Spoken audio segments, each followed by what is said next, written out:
And I'm often asked, like, how do you see print? I'm like, we're in our golden age now. People are talking about printing human hearts, right? And they're not using painting or sculpting. They're talking about printing.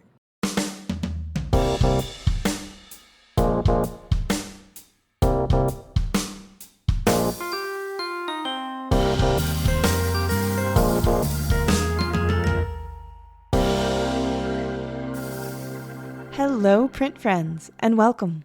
I'm your host, Miranda Metcalf. This is a bilingual podcast, so if you subscribe to us, you'll be getting episodes in English with me, as well as in Spanish with Ronaldo Zambrano.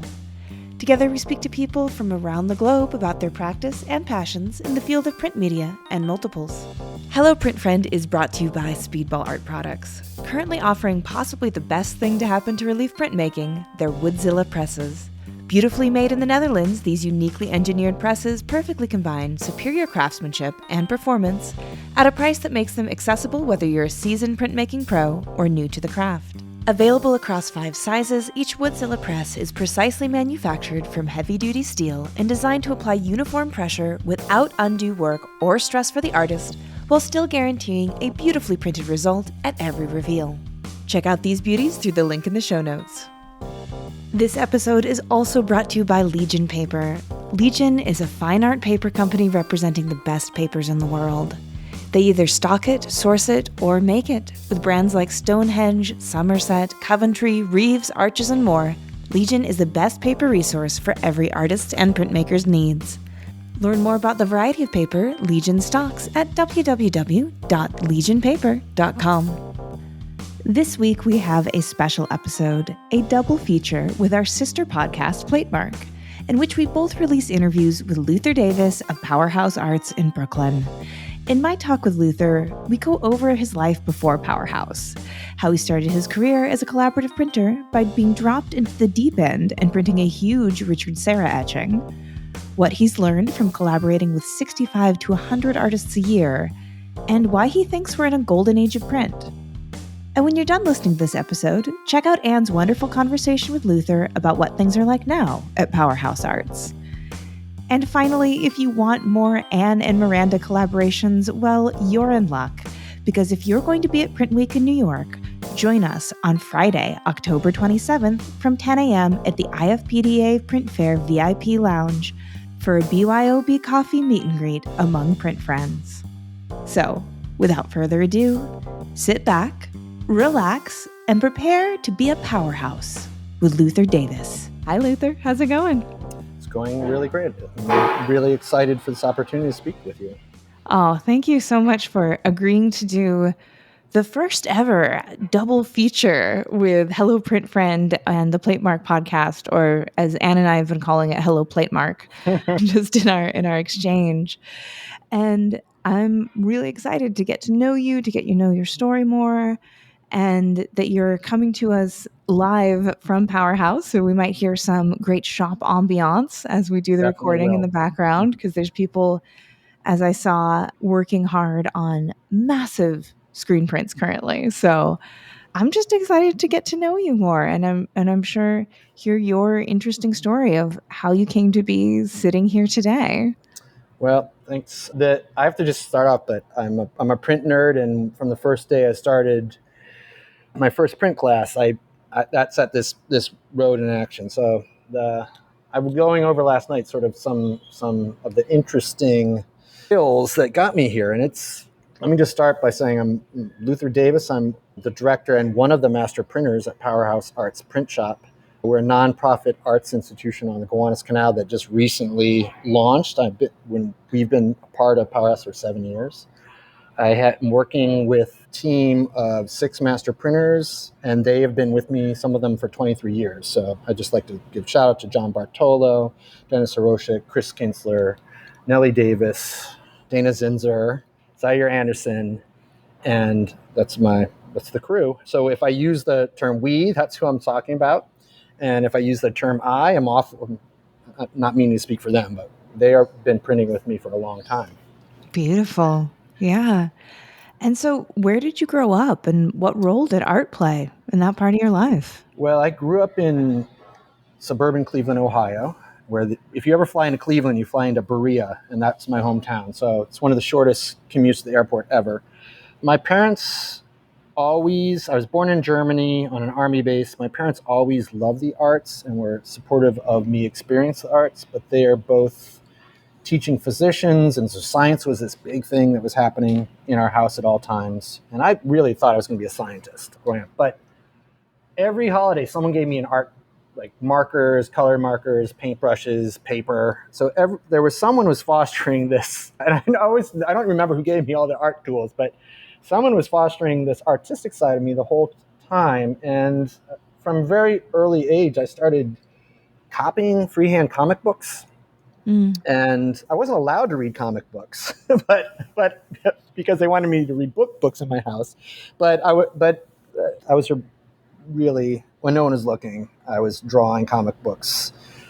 And I think my love of art was at this pivotal time of learning to draw by looking at someone else's work. And that fast forward till now, I work with artists and I'm maybe their comic book tracer at times. I also, in nursery school, my nursery school was very near the Cleveland Museum of Art. And we went there maybe once a month or every 2 weeks, holding hands and walking to the Cleveland Museum of Art and looking at the armor and looking at the lagoon out front and looking at paintings. And as a nursery school, you're absorbing, as a young person, you're absorbing this and you're just swimming in it. Literally, sometimes I fell into the lagoon outside the Cleveland Museum of Art. And so I think that was fostered in my house. I never knew anything about print specifically, except for comic books. And when I did not take any art classes in high school, I went to a small liberal arts school named Grinnell College in Iowa, and was not doing well in the sciences. I went from high school science to very rigorous college science, so I decided to take an intro to drawing class. And week one, Jill Schrift, the art professor teaching that class, asked if I had ever considered being an art major. And because I could draw a figure, drawing all those comic books, I could draw a figure really well. Yeah. And that's all the encouragement I needed. It was just that, right? And I looked at her, thought about it, and called my parents, like, I'm going to be an art major. And that's a dreaded conversation in many of these scenarios. Like, I'm going to be an art major. And they're like, that's great. We always thought you might be in the arts. Like, they didn't tell me that, right? So they were supportive from the beginning. I studied, Grinnell was in a transitional phase at that point from what they deemed to be craft-oriented arts. So I started studying jewelry, and I really fell in love with making jewelry, small metal works. And then they canceled the program. Right when I was going to be a jeweler, they canceled that program. And a friend said, you should take an etching class, a printmaking class, because you'll still get to work with metal. And my professor was Professor Tony Crowley, was a tough professor and a great printmaker. And that's all I needed. I needed that combination of science and art and metal, and it was instantaneous love. So that's all that's all they offered at Grinnell College was intaglio processes. So I dabbled monoprints and relief, but really focused on intaglio and old school copper etch, Dutch mordant processes. And it was a dream. It was a dream scenario because we're in the basement, as print shops often are, with people had taken a couple of printmaking classes and were already like part of the cult, for lack of a better word. Laurie Gibbons, who currently teaches at University of North Texas, was in that class. And so then I fell in love with this idea of print shop as camaraderie, as a community, as a way of watching someone else's work. And there were really good artists in that class. They were full-fledged draftspeople who could draw anything. And I was learning at an accelerated rate being around them. So, I love that metalwork to etching. That's what happened to Albrecht Dürer, you know? There you go. So yes. you're in a grand tradition of printmakers. I often think about that time period, and a plate would have to be pounded and forged, pounded, rolled in order to get a plate. And then you're working by candlelight, right? So, an amazing series of events for most people who I think get in the arts when they don't know they're going to be artists. I would say that I went to a liberal arts school, though, and so I was studying science still. I was studying sociology. You had that school, you couldn't really master or spend too much time on any one thing. Yeah. Yeah. And so at that point, did you know printmaking was going to be it for you in the arts? You know, you obviously made the decision that you were going to be an arts major, but were you like, okay, this is going to be it for me, kind of forever and ever and ever, amen? Yes, I was once again limited number of classes I could take. I was instant love, and I Yeah. didn't want to leave the print shop. I also knew that my next logical step was to go get an MFA in print. And so the next step was a shock to everyone who was teaching me art, because I'm like, I'm going to go to MFA program. And they're like, what? Where did this come from? So, I mean, it's a funny, liberal arts school. I probably should have said, professed my love early on. Everyone was encouraging, but I was scattered throughout many different subjects. I did not get into any of the 8 schools I applied to: Iowa, Indiana, Madison, wherever the MFA programs. None of them accepted me.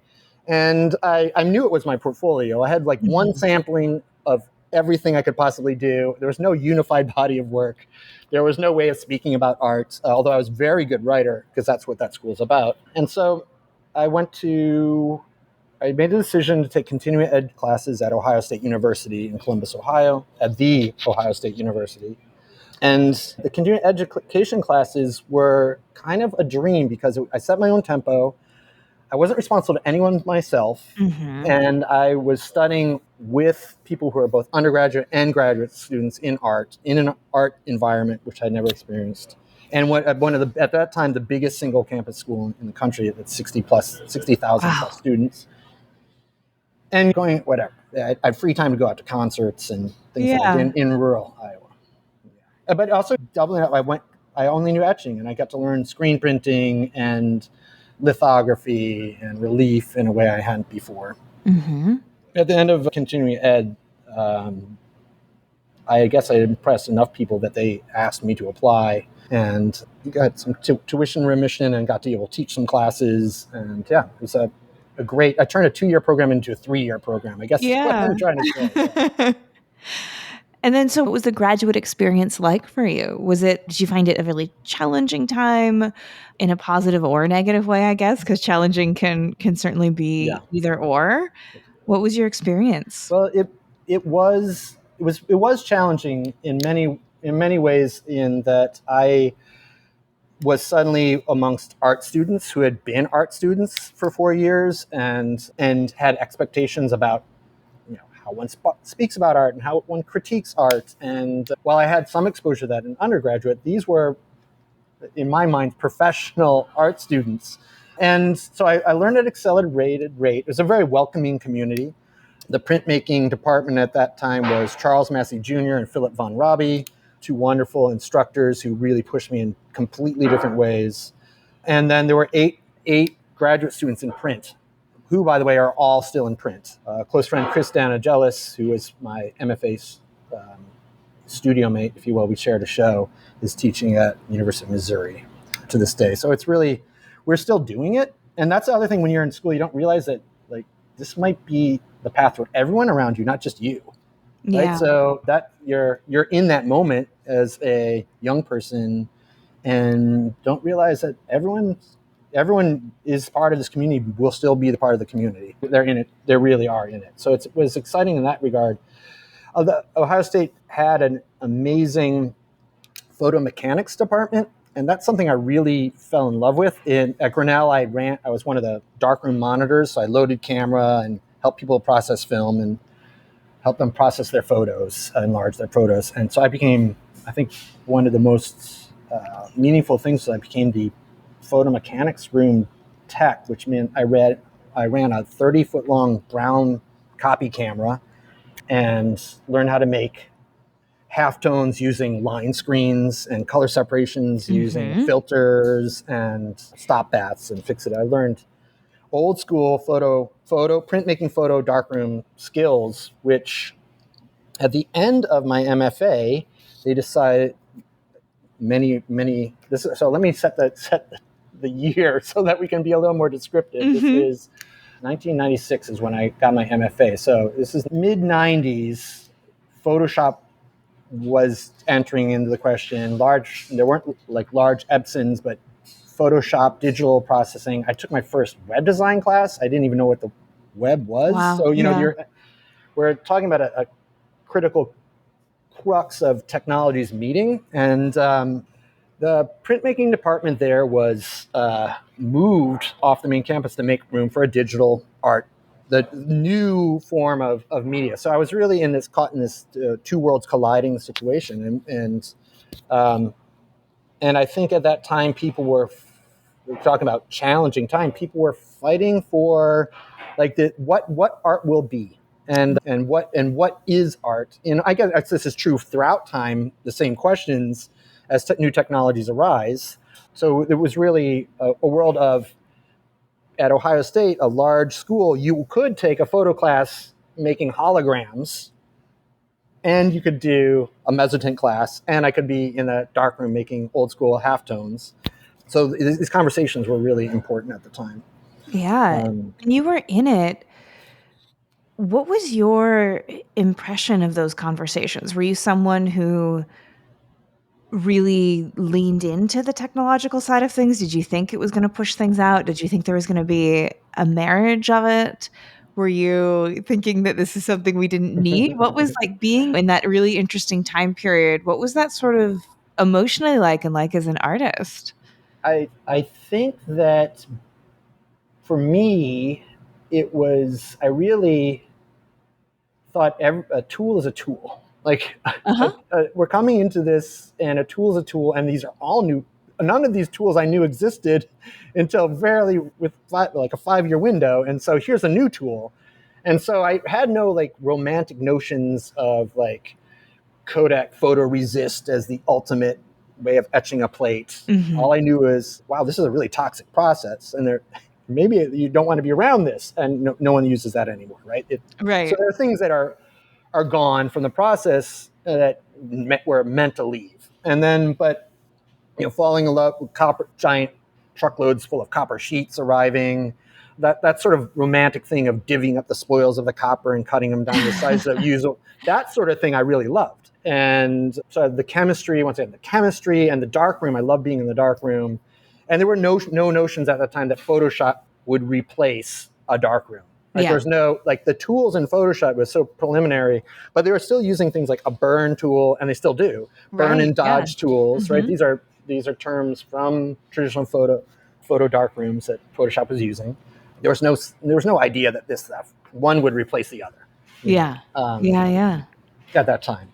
So, but you did have the traditionals. You had more entrenched factions, and people were becoming polarized around what were art practices. And print, I think, has always had a unique fighting stance as far as this goes, because we are mercantile, we have industrial roots, we were the source of all knowledge in libraries, we were printing them.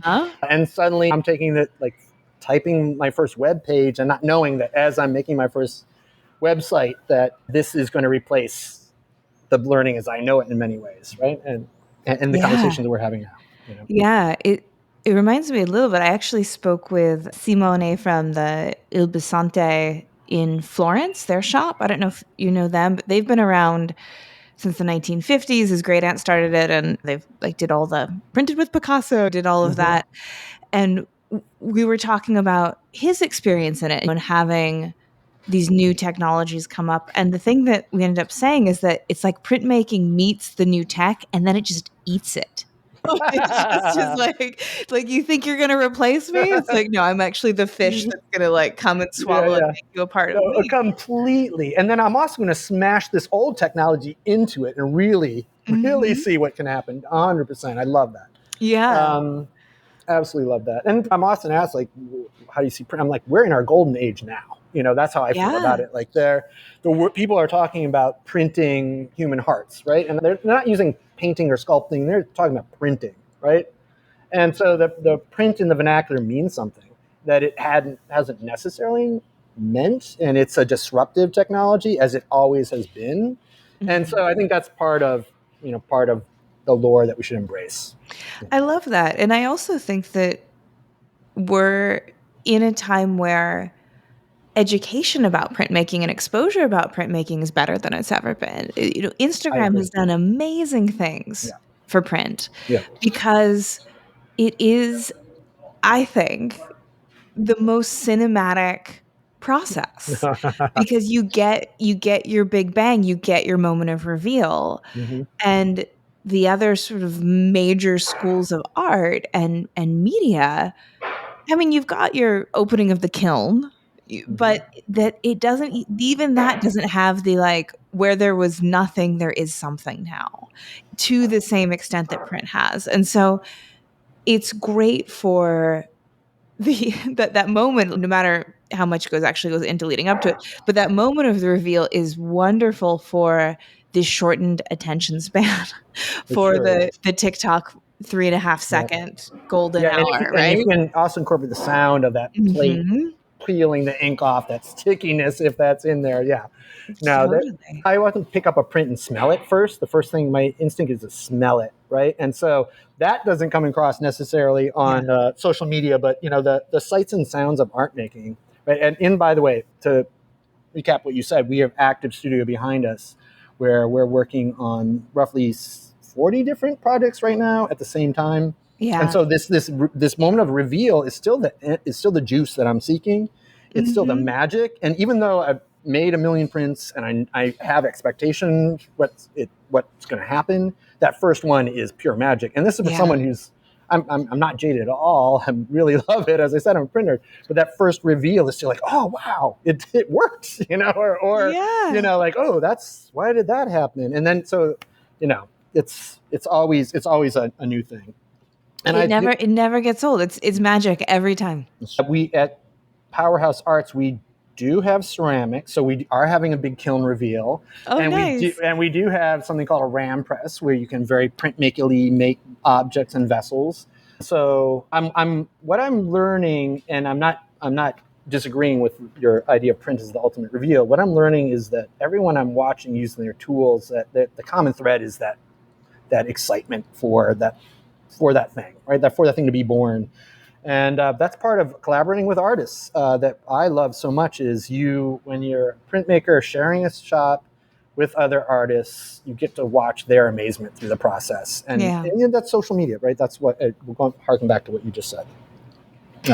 And so, when were you first aware that collaborative printmaking could be a thing? That you could be an artist, you can make your own work, but there's this whole other side, and whether you call it publishing or collaborative printmaking, whatever you want, but there's a really long tradition. And going back to Rembrandt, or I guess no, wait, Rembrandt did make his own plates. He was weird that Yes. way. But going back to, let's say, the 16th century, where image makers who are versed in other media would come to someone who knew printmaking media, and you could make a whole life doing that as well. When did you first learn about that? And was it Uh, interesting to you?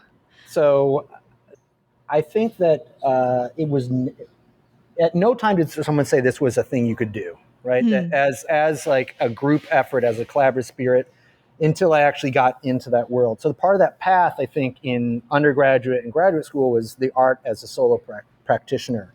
But for me, I'm in the print shops. I'm engaged in the community. I'm excited by it. I didn't know how I was excited by it until after I got my MFA and I bought my own press and set up in my own shop and was struggling with like why am I doing this again? Like I Oh, I didn't realize how much I missed that collaborative energy, and suddenly I had my own etching press, my own shop, and I didn't want to be in it because there was no one there but me. right. So I Yeah. think that might have been the first awakening to you need people around you, and this is part of the fun. In 1997, I was painting houses during the day. I was doing trompe l'oeil finishes, painting garden walls on kitchen drywall, Hmm. and fake carpet running down wooden stairs, and trying to print at night. And then my partner at the time announced that they were moving to New York, and I asked if I could come, and they said sure. So part of my next task was moving my print shop to New York. And I just happened to go into a bar downtown Columbus. We had finished painting a house, and the bartender, who barely knew me, knew I was a printmaker, and said, I'm moving to New York. I have a friend in New York who's a printmaker, and they're leaving New York. Maybe Huh. you can get their job. Yeah. And that sounds great. And so the long story of how I learned that collaboration was where I wanted to be was my first printmaking job as a professional was at Noble Serigraphy. So that, lo and behold, that person's last day was my first day. I Uh-huh. interviewed for the job. Jean-Yves Noblet ran a shop where he had one assistant. He was the master printer director.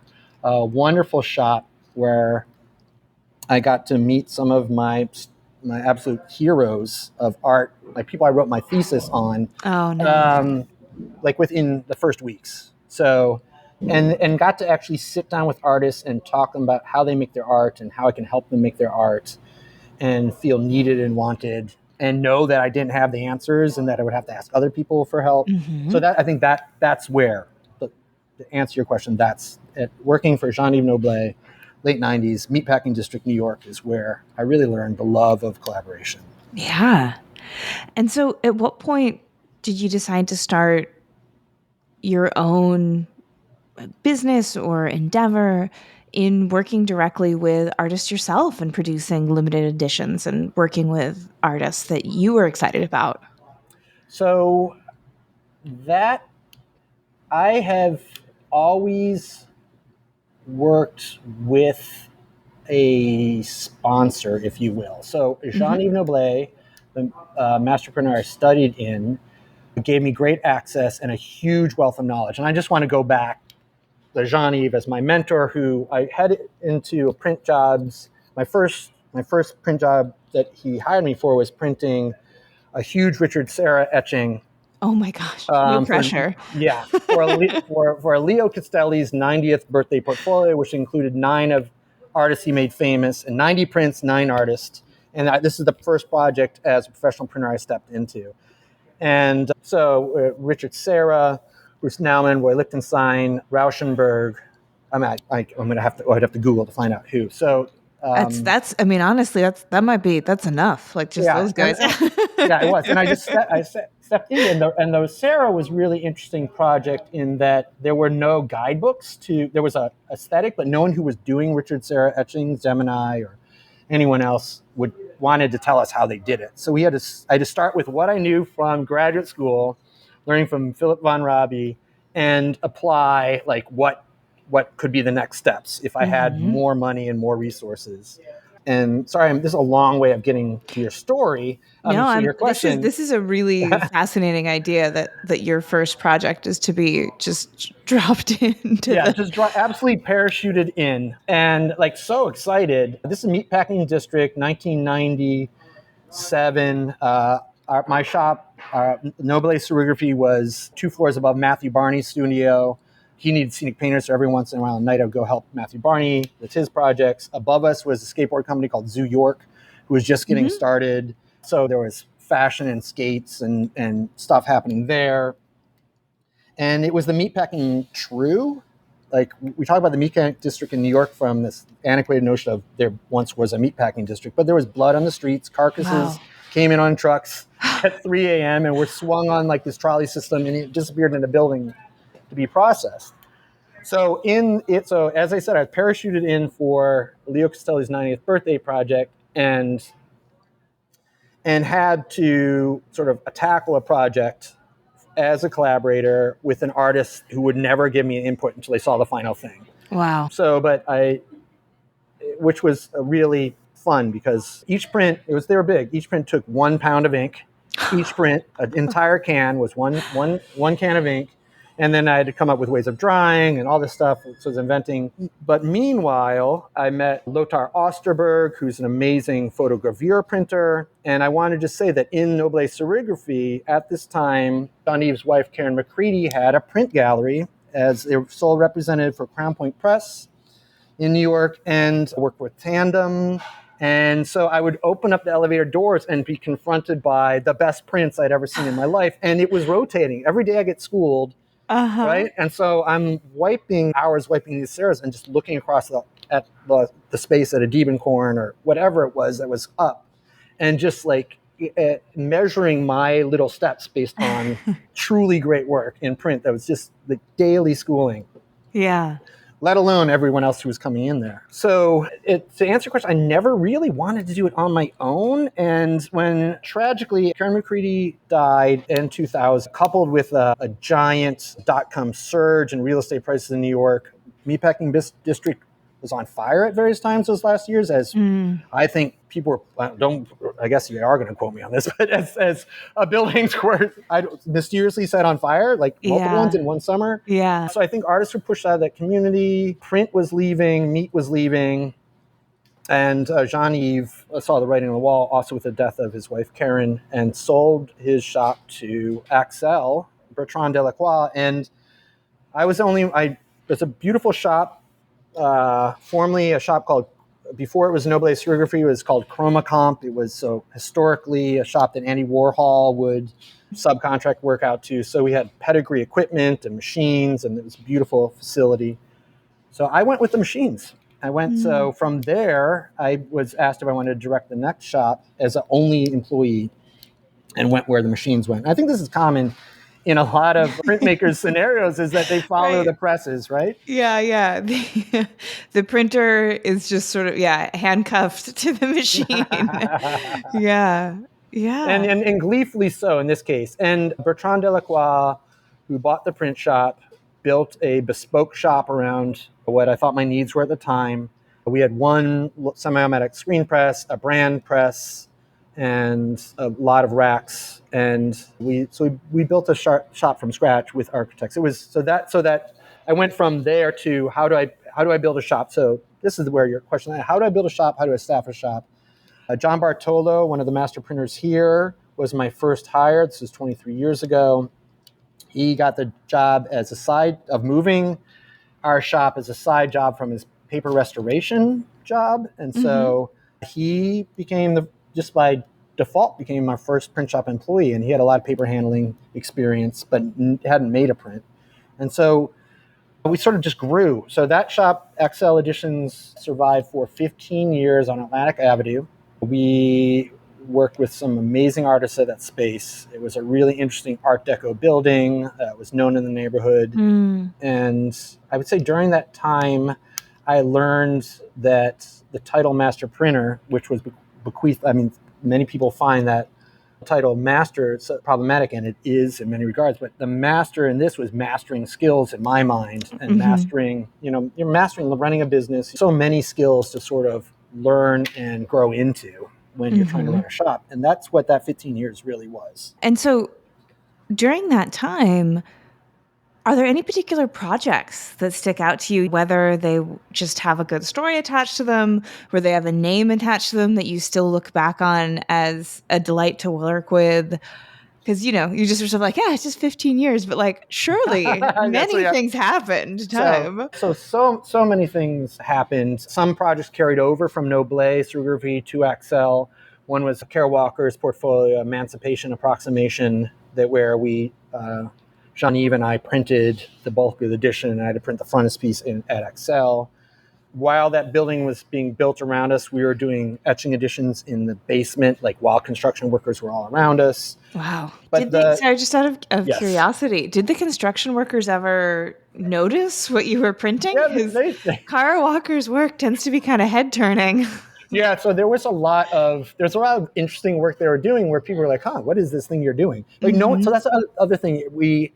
Every printer has always been at our party. What do you do? I'm a printmaker. And if you're a screen printer, they're going to, do you print t-shirts? I have a band. Right. So a lot of what Axel's mission was, because he was an art publisher, was to expose people to the process and to put it front and center on Atlantic, one of the busiest streets in Brooklyn. His idea was that people were going to engage the shop in a new, meaningful way.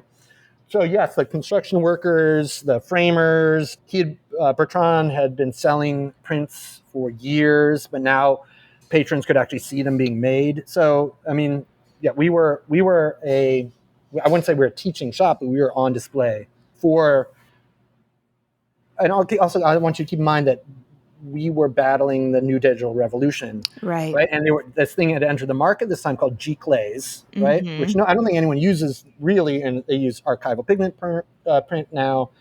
But Bertrand was doubling down on the fact that there was crafts people making color by color prints in the old school way at his French leaning atelier, right? And Mm-hmm. he was battling the digital revolution. So we entered there with no Photoshop, right? Mm-hmm. We didn't have a darkroom. We were airbrushing and Rubylith and drawing and key plating 30 to 60 color editions of 300, right? Wow. So big editions, lots of colors. So there were lots of stand-alone projects that were most people would consider a reproductive commercial fine art, Mm-hmm. where these are wonderful prints that had a larger audience, more universal appeal. I'm not going to use any pejorative terms here. And we were hand drawing every plate, right? Yeah. And then at some point, we got Photoshop. Like Photoshop entered the picture. We were outputting films. There was no darkroom, so we had to come up with a solution. But during that time, Lorna Simpson, Glenn Ligon, a bunch of artists that came with us from Noblesse Serigraphy came with us to Excel. So while we were doing these commercial prints, which were like bizarre and bewildering to many people who were making fine art, New York fine art contemporary prints, we were learning the skill set of what it meant to like make prints all day, every day, right? Mm-hmm. And for anyone who came through the door, like, what do you need made? So this sort of fee for services, Kinko, there's no Kinkos anymore either, Right. but this copy shop mentality towards a fine art atelier where, what do you need? What's your budget? When do you need it by? That was how that shop at Excel evolved.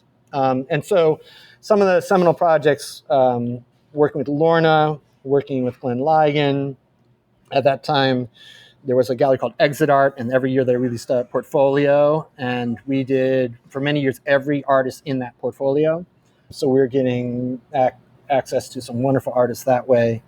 And we did, and we still do, close to, there was actual proper editions. We were doing 100 editions a year.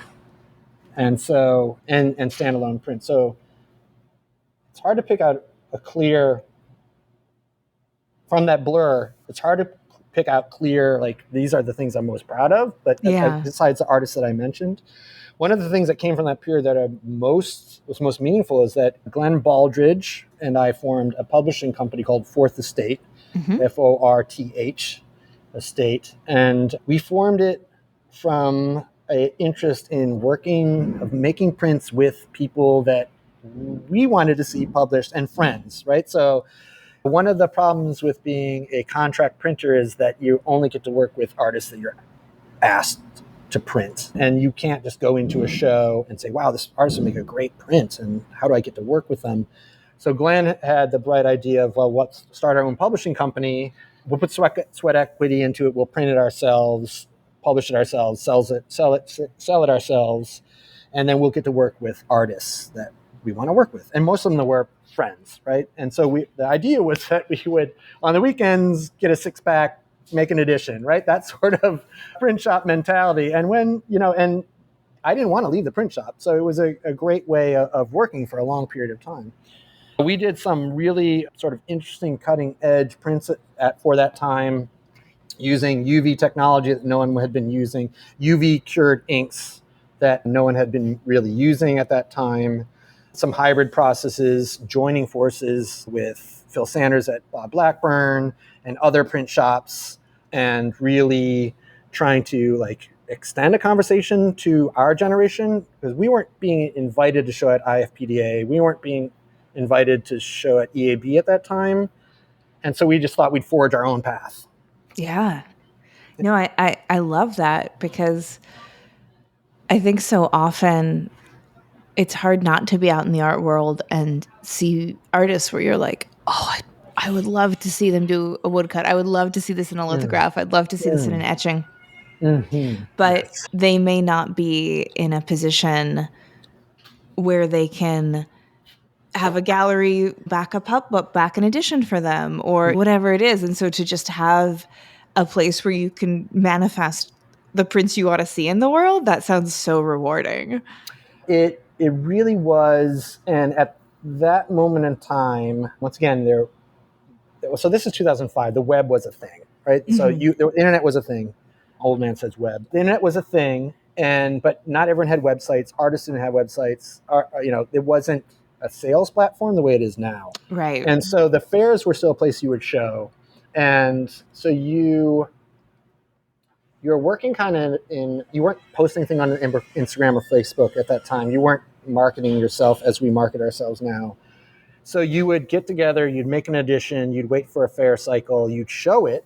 And eventually we're showing at EAB. And it was through some courageous curating by Janice Orsman, Ann Coffin from Print Center, John Morning, who knew what interesting work we were doing and that we had no platform for showing it. And they gave us our first foray into EAB and some other shows. Yeah.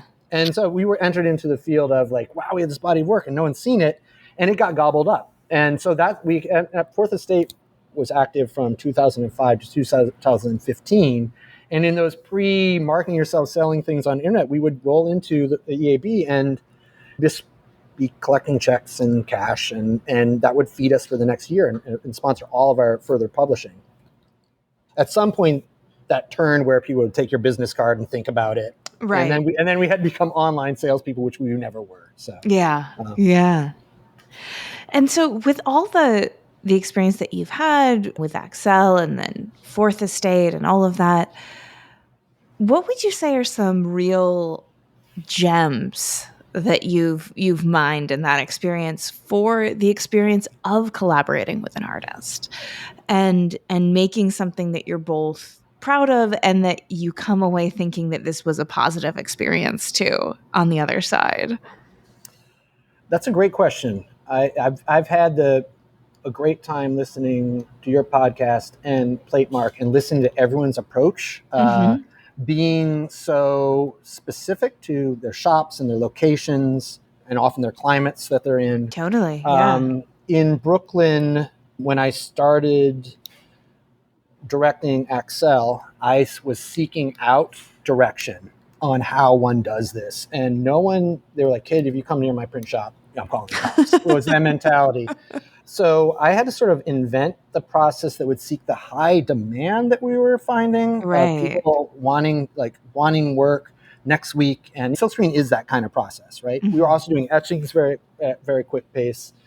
So I think that the shop that we formed and the collaborative spirit that we formed was that really a community shop mentality where the artist isn't sequestered, the shop isn't like, and Jean-Yves would often say, you need to clean this place. As my mentor, he could always tell me the way I wasn't quite doing things in his mind. But the projects that we were working actively on were part and parcel for the next artist's experience. And they could react to what was live on the presses at any given moment. Yeah. So we weren't cleaning the shop whole hog of every trace of another artist and creating a sans visual or one artist's visual collaboration spirit.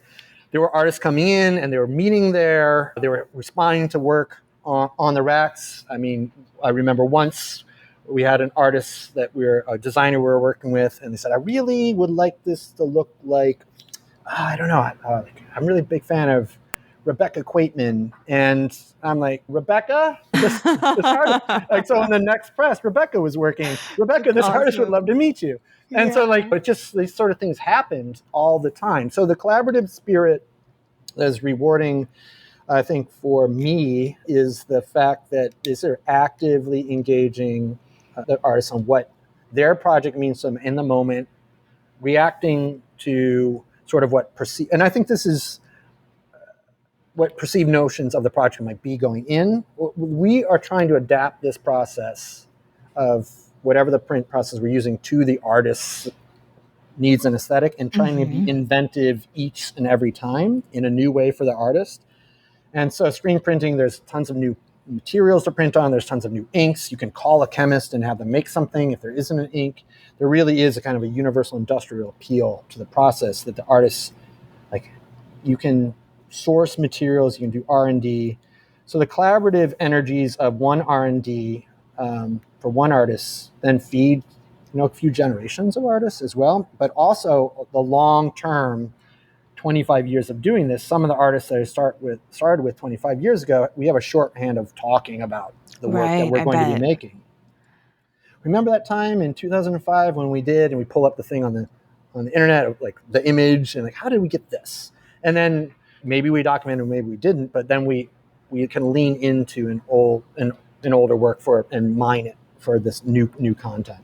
So that's part of the collaborative spirit. Also, artists, as I said, reacting to other artists, it's really kind of fun how some artists that maybe haven't made work with us for a while will come back to us after 5 or 10 years and make a new project. And then the people who are coming in are you currently now have to say, please don't take any photos, don't publish this online. But you're getting a sneak peek into someone's artist practice. And so that leads to a different kind of collaborative energy where we're not being secretive about the things we do. We're not gatekeeping how we do things. We're spreading the wealth. I also teach at the new school, Parsons Print Shop, and really believe that each artist is going to stumble into the process their own way, right? And that there are some things, well, if you do it that way, we have these 5 things to contend with that might be ruinous to your project.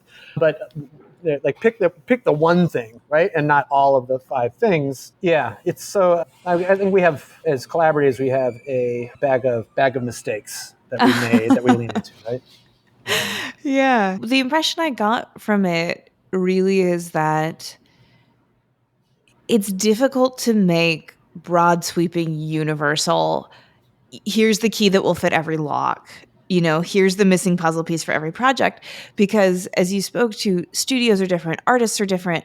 Who's in the print shop? That can affect an outcome, both the artists or your fellow collaborators. So I think that what you spoke to really did answer it in the sense that it's like, okay, so it is sort of ever changing, but keeping that spirit of flexibility as well as the joy of collaboration together is be on your toes and be in joy. That's what I took from it. Yeah. That's a good take. And you can also, over long periods of time working with people, expect them to be the same person.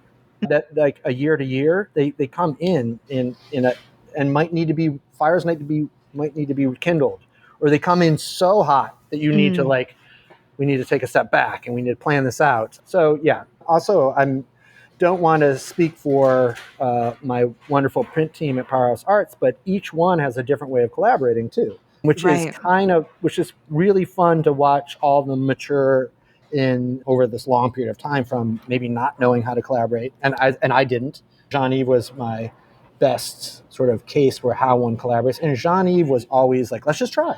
So, right? Yeah. So let's just try. Let's experiment, and if it breaks, it's broken, and then maybe we'll learn something. I love that when our good friends Kilikang Tilakwatanotai and his team at Chiang Mai Art on Paper, they have something really similar. They just say, just try. Just try. Yes.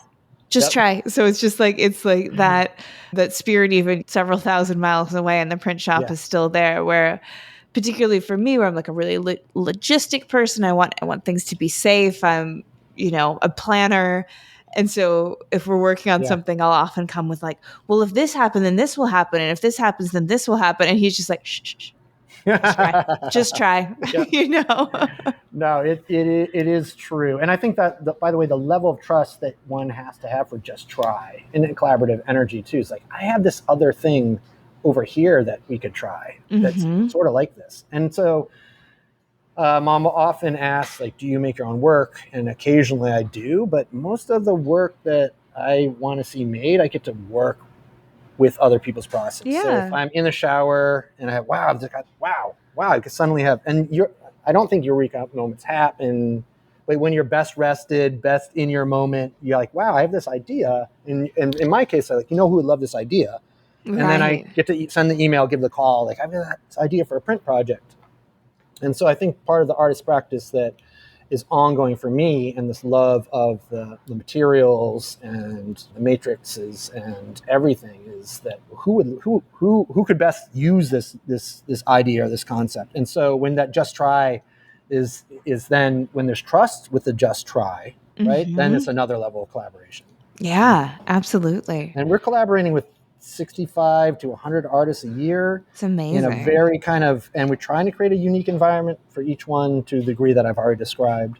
And some artists don't glom on, they don't glom onto the idea of like someone's gonna come in the next hour, but others really, as we mentioned, others feed off of it. So yeah, absolutely. And so in the time that we have left, as I mentioned at the top, we're going to do this 2-parter cliffhanger.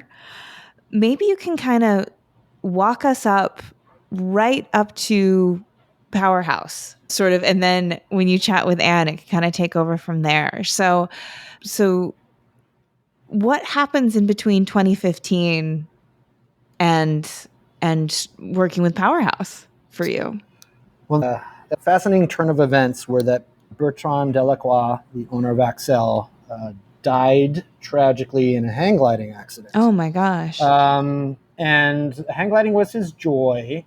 Hang gliding gave him energy. We had at Axel, there was a gallery in Boston, in San Francisco, in Soho, in Chelsea, and New Orleans at one point.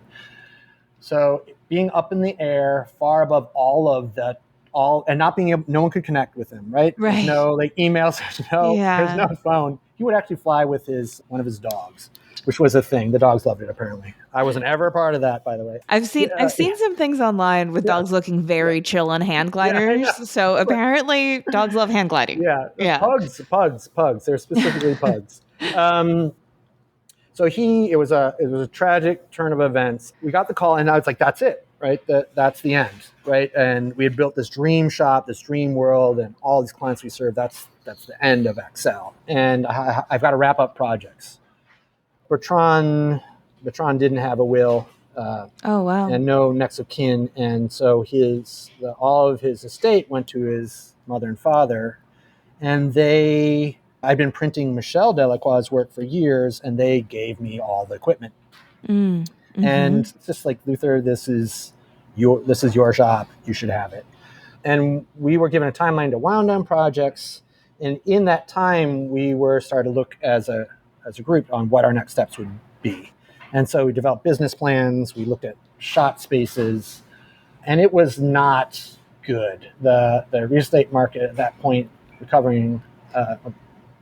It was tough to find any space that.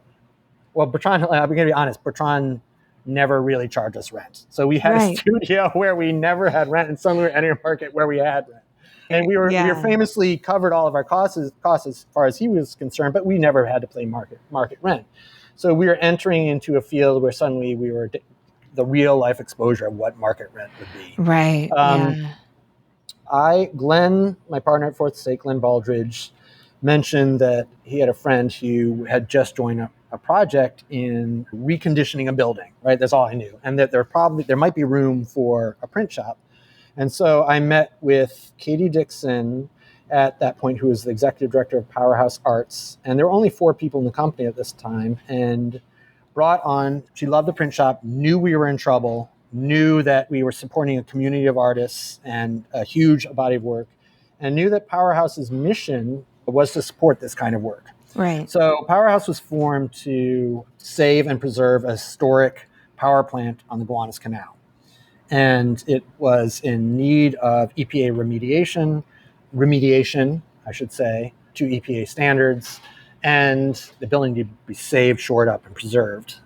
And at a time when most of the Gowanus was going to be turned residential. And so Powerhouse long plan was to save this building and make it an arts facility. And we didn't know what that was at the time.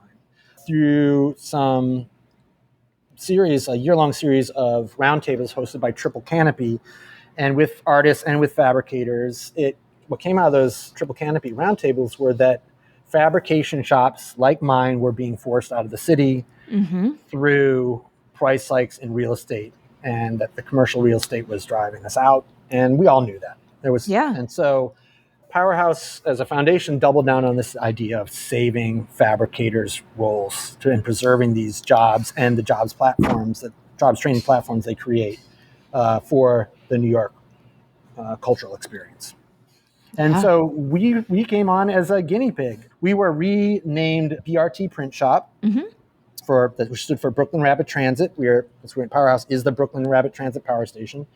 We moved into an old varnish factory, Keystone Paint and Varnish, old varnish factory in Red Hook, which I have to say was an ideal. It was built in 1911. It was made to make varnish. So it's the ideal shop to move our print shop in, because it had all this like early 1900s technology for getting gas out of a building and vapors out of a building. Oh, this is perfect. Building, right? Yeah. Solar chimneys and passive air movement and all this amazing stuff that by the way, Keystone invented and branded the first lead-free paint called Nature's Harmony in the shop we were in. So, that's great. In 1915, and their tagline was "Because lead kills." So 1915, we're already trying to get the lead out. Yeah. And so we were there. It was supposed to be 3-year turn in that studio. It ended up being 6 years as a BRT, and then we were formally our guinea pig phase ended, and we were brought into Powerhouse Arts as their first fabrication facility, and that's where we ended up, and how we ended up with Powerhouse Arts. And what was interesting about this time was they were learning about us, what it meant to manage artists' expectations, fabricators' expectations, provide some best practices for the build. And then meanwhile, we were being brought in to build our dream silkscreen studio, which I'm currently in now. It was like a whirlwind of events. We built out a temporary shop.